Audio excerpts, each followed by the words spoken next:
नमस्कार दोस्तों, आप सबका स्वागत है फिर से मेरे चैनल पे। यार मेरे को ज़्यादा लोग कमेंट कर रहे हैं, अब भाई मेरे को पेज टू नहीं हो रहा है, पेज टू नहीं हो रहा है बोल के।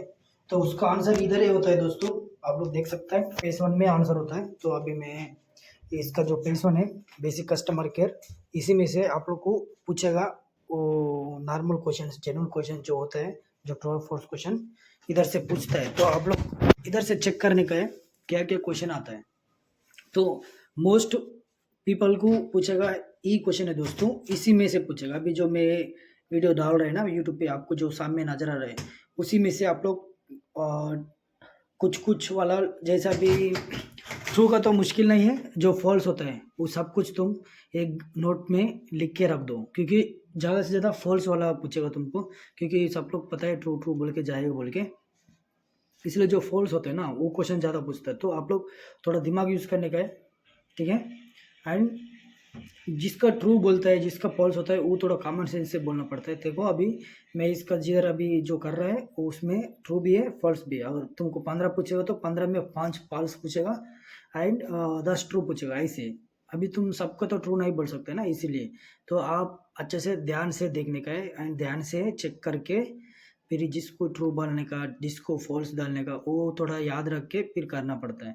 तो अभी देखो दोस्तों, अभी अभी जो मैं डाल रहा हूँ ये थोड़ा बड़ा बड़ा लिस्ट है, तो ये बड़ा बड़ा लिस्ट वाला ही पूछेगा। जो शॉर्टकट में होता है ना वो ज़्यादा नहीं पूछेगा, जो अभी बड़ा है थोड़ा लंबा वाला बोलेगा, उसके बाद में ट्रू और फॉल्स ऐसा करके पूछेगा। तो आपको समझने का है उसमें फॉल्स आता है बोल के। देखो अभी दोस्तों इधर फॉल्स है ना, वो ऐसा है, तो सेम सेम आता है। तो अभी थोड़ा याद रखो एंड ये बेसिक जो कस्टमर केयर है ना, उसमें थोड़ा ज़्यादा फोकस करके इसमें जो भी आया वो आपका पास पूरा स्क्रीनशॉट लेके रख दो एंड अच्छे से याद रख के फिर आपको पेज टू कंप्लीट कर सकते हैं। एंड जो अभी नॉर्मल पूछेगा, अभी तुम अगर वेटर है तो वेटर के बारे में पूछेगा। इनकेस तुम रेस्टोरेंट में काम कर रहे हैं, वेटर है, तो उधर गेस्ट वो लोग 6 लोग आया लेकिन टेबल है 4 लोग का, तो तुम कैसे हैंडल करेगा, ऐसे करके पूछ सकते हैं दोस्तों। ऐसे पूछेगा तो तुम इजिली बोल सकते हैं we are add another chair, another 2 chairs, and we are connecting another one table if we can possible. If we cannot and we have there like big table like a 6 people, 6% or 8%, we will provide that one, so guest make comfortable, we will survive। ऐसे simple simple question बोल सकते हैं, क्योंकि हम लोग उसको क्या चाहिए वो देना होता है। अभी गेस्ट है या कोई भी है, if in case guest broken something in the floor, what you have to do, what you are doing, ऐसा करके बोलेगा। तो सिंपल है, उधर में एक साइन बोर्ड डालेगा, उसके बाद में I keep one sign board, then after I bring my scuba and polo and I will pick up all big glasses, then after I vacuum if I can possible, if I cannot I remove all glasses from room, then after I can mop, then after I remove for the sign board, ऐसा करके बोल सकते थे। तो very easy very easy very easy. आप लोग सबसे पहले नहीं डरने का, इनकेस आप डर गए तो थोड़ा दिक्कत हो जाएगा। अगर आपको बराबर समझ में नहीं आया तो कैन यू रिपीट अगेन बोल के फिर भी आपको फिर से बोल सकता है एंड पूछ भी सकता है। ये सिंपल बात आप लोग थोड़ा याद रख के दिमाग में लगा के फिर आप स्किल पास टेस्ट के लिए जाना दोस्तों, क्योंकि सिंपल है लेकिन तुम लोग समझ में नहीं आ रहा है तो थोड़ा दिक्कत तो हो जाएगा, क्योंकि टेंशन होता है तुम लोग का। वो आप लोग कभी भी टेंशन नहीं होने का है। अगर आप लोग टेंशन हो गया तो काम पूरा बिगड़ जाएगा दोस्तों। मेन रीज़न ये है, आपको स्टेप वन में आपको भी कॉन्फिडेंस, मतलब अच्छा से रहना है। कुछ भी चीज़ का नहीं डरने का है। एंड स्टेप टू में आता है आपको स्पीकिंग स्किल्स। स्पीकिंग स्किल्स कैसे प्रोनाउंस करता है, मतलब कैसे एक चीज़ का डिवाइड करके बोला जाता है, ये सीखना होता है दोस्तों। अगर तुमको मालूम नहीं है तो फिर भी आप कोई ऐसे एक बायोग्राफी हो कुछ लेके वो पढ़ो, उधर पढ़ के तुम आराम से बोल सकते हैं। जैसे अभी कुछ अभी मैं इधर जो डाला है देख सकते हैं आप लोग इधर, ऐसे वाला क्वेश्चन पूछेगा फिर बहुत बहुत मुश्किल होता है। इसका आंसर अभी तुम किधर डालेगा बोलो। अभी ईज़ी है दोस्तों, जस्ट अभी जो ऊपर वाला है, हेल्प द प्रोवाइडिंग और आई वो है ना, वो डाल सकते हैं दोस्तों, क्योंकि वो मेन रीज़न वही है आपको समझ में आने का उधर क्या लिखा एंड तुम क्या डालना है। अभी देखो इसमें 1 नंबर है, तो हम लोग कभी गलती से 2 नंबर डालेंगे भी, फिर भी अब 1 नंबर है ओरिजिनल है। तो ऐसे होता है, अगर तुम गलती से 1 नंबर डाला पेज वन में तो आपको रिजल्ट फेल आएगा एंड आपको करने के लिए एक चांस होता है। अगर इनकेस उस टाइम में भी फेल हो गया ना फेज वन भी, आप पैसा पे करना होता है। और फेज टू का ज़्यादा सीन ही होता है। इनकेस तुम अभी फेज वन कंप्लीट कर दिया किसी तरह से एंड तुम फेज टू में चले गया, फेज टू में जब गया तो आपको सबसे पहले जो क्वेश्चन पूछेगा सब कुछ हो गया एंड सब कुछ होने के बाद तुमको 15 मिनट के अंदर तुमको उधर पास और फेल दोनों आएगा। जब तुमको आएगा फेल तो तुमको और एक चांस होता है, 100 यूरो पे करके तुम फिर से कर सकते हैं, बुक कर सकते हैं, फिर से जा सकते हैं। उसके लिए 100 यूरो लगते हैं एंड इन केस तुम उसी टाइम में भी फेल हो गए तो फिर तुमको रिमूव कर सकता है। फिर बाद में आप पहले से करने का 4 पे करके फिर आप पेज टू कंप्लीट करना होता है। तो इसलिए नहीं डरने का, जो भी बोलना है आराम से अच्छे से प्यार से बोलो एंड सब कुछ समझ में आ जाएगा। 12-13 मिनट के अंदर आपका पेज टू कंप्लीट हो जाएगा। इसके लिए कोई डरने का टेंशन नहीं है एंड टेंशन लेने का ज़रूरत नहीं है। अगर तुमको कुछ समझ में नहीं आ रहा है क्या करने का कैसे करने का, अगर तुमको अलर्ट पेज वन किया किसी तरह से, पेज टू के लिए तुम नोट नहीं किया है तो तुमको पेज वन का क्वेश्चन नहीं आ रहा है तो मेरा कमेंट कर सकते हैं। मैं आपको पेज टू का क्वेश्चंस मैं आपको पर्सनल दे देगा मेरा अपना नंबर से। एंड दूसरा बात ये है, अभी जिसका स्पीकिंग असेसमेंट का और स्पीकिंग स्किल्स जो भी है वो अच्छा है तो उसको कोई दिक्कत नहीं होता है दोस्तों, क्योंकि बात करना सीखना चाहिए मेन ज़रूरी।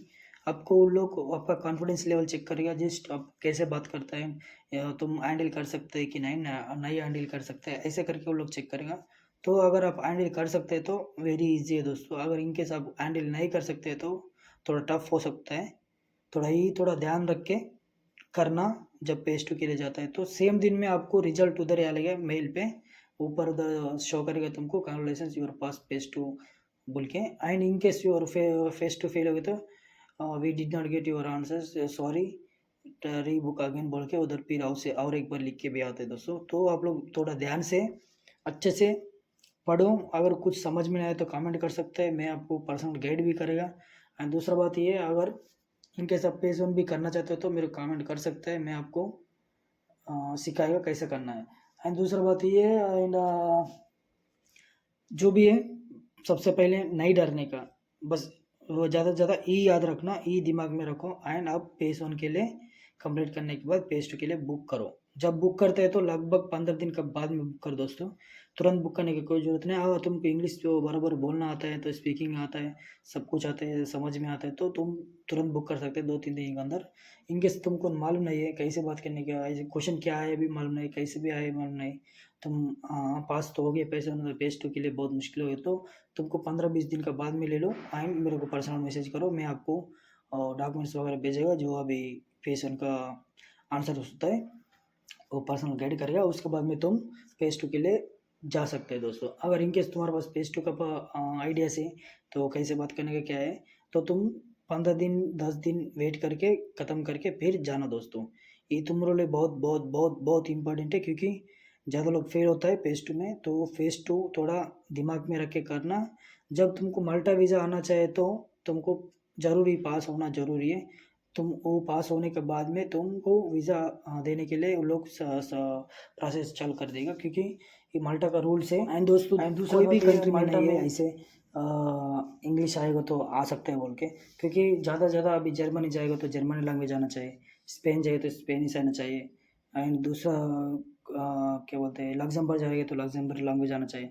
ऐसे जो भी कंट्री में जाएगा तुमको वो लैंग्वेज इंक्लूड है। तो अभी खाली माल्टा के लिए नहीं है, माल्टा के लिए इंग्लिश में चल जाएगा, क्योंकि इधर माल्टा का लैंग्वेज लोकल इंग्लिश एंड माल्टीस है। सो तुमको माल्टीस नहीं आएगा भी चलेगा, लेकिन इंग्लिश तो आना ज़रूरी है। तो इसीलिए वो लोग तुम्हारा लैंग्वेज चेक करने के लिए वो लोग करते हैं। और दूसरा बात भी है, गवर्नमेंट को पैसे भी चाहिए तो उन लोग वो ऐसे पैसे भी कमा रहे हैं ऐसे करके।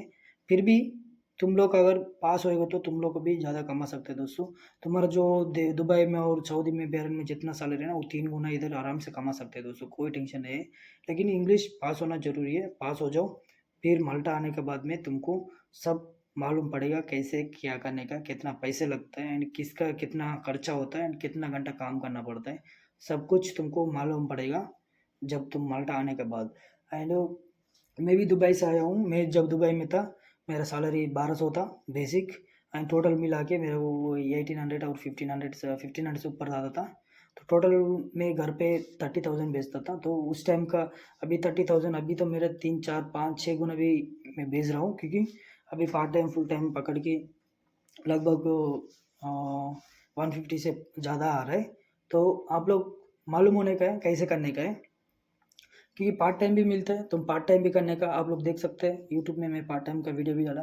पार्ट टाइम भी करने का एंड फुल टाइम भी करने का, दोनों टाइम करेगा तो दोस्तों तुम्हारा जेब भरेगा, नहीं तो तुम्हारा जेब भी नहीं भरेगा एंड तुम्हारा पेट भी नहीं भरेगा, क्योंकि इधर का एक्सपेंसेस है ना वो ज़्यादा है।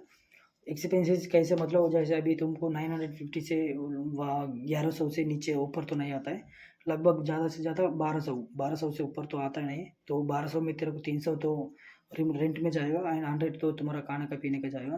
टोटल 400 निकला तो तुमको 800 मिलेगा। 800 में 80,000 होता है दोस्तों इंडियन करेंसी में, अगर तुम कन्वर्ट करेगा तो।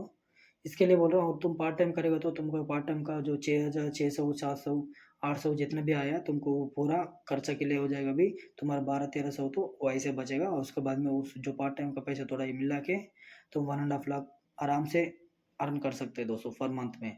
ये थोड़ा सोचना जरूरी है तुम लोग, कहीं पार्ट टाइम भी कैसे ढूंढने का। अगर तुमको पार्ट टाइम कैसे चेक करने का अगर तुमको मालूम नहीं तो मेरे को कमेंट करो, मैं आप लोग का वो भी मैं वीडियो बना के भेजेगा दोस्तों, वीडियो बना के अपलोड करेगा दोस्तों यूट्यूब पे, क्योंकि मैं आप लोग सपोर्ट करना चाहता हूँ। जो भी आएगा दोस्तों वो पर्चा खर्चा करके तो आता है, तो पैसा तुम लोग को बर्बाद नहीं करो। जब आएगा तो प्रॉपर वे में आ जाओ, क्योंकि कुछ गड़बड़ नहीं होने का है। अगर तुम अभी लगभग 300 3,000 यूरो और 4,000 यूरो खर्चा करके भी आएगा, अभी तुम्हारा वीज़ा आना जरूरी है दोस्तों। अगर तुमको इनकेस तुमको डॉक्यूमेंट्स क्या वजह से भी रिफ्यूज़ नहीं होने का दोस्तों। अगर तुमको कुछ डॉक्यूमेंट्स चाहिए फिर भी मेरे को कांटेक्ट करो, मैं तुमको सारा का सारा डॉक्यूमेंट्स कैसे करने का, क्या करने का, किधर से लेने का सब कुछ मैंने बताएगा, क्योंकि मेरे को सब पता है दोस्तों। मैं बहुत लोग किया है, अभी 3-4 लोग आया भी है, अभी आगे आ रहे भी है, क्योंकि जो अभी माल्टा में इंक्लूड है वो कोई भी नहीं बता सकते दोस्तों। एंड कोई भी एजेंसी तुमको नहीं बोलेगा तुमको ये चाहिए बोल के, बस तुमको बोलेगा वो तुम सब तेरा है तुमको दे करो बोल के। अगर तुमको मालूम नहीं है क्या सामान अभी कैसे है, अभी कौन सा इंक्लूड है कौन सा नहीं चाहिए, वो तुमको कुछ भी मालूम नहीं तो कुछ फ़ायदा ही नहीं दोस्तों। तुम सब कुछ जानना चाहिए, क्या क्या डॉक्यूमेंट्स होना चाहिए एंड क्या क्या डॉक्यूमेंट्स किधर से मिलता है, वो सब कुछ जानने के बाद में तुम अप्लाई कर सकते हैं दोस्तों। जब तो VFS जाता है तो तुमको क्यों रिफ्यूज़ करता है, वो लोग कौन सा डॉक्यूमेंट्स लेके आने के लिए बोलता है, वो क्या बोलते हैं, वाटर इलेक्ट्रिसिटी बिल लेके आने के लिए बोलते हैं, इम्यूनिटी बिल लेके आने के लिए बोलते हैं, सब कुछ बहुत डिफरेंट है दोस्तों। चलो दोस्तों फिर मिलेंगे अगले वीडियो में। अगर ये वीडियो अच्छा लगे तो सब्सक्राइब जरूर करना एंड मोर अपडेट्स के लिए मेरे को जरूर कांटेक्ट करो, आपको पूरा का पूरा डिटेल में मैं बताएगा। फिर मिलेंगे अगले वीडियो में। नमस्कार सबको।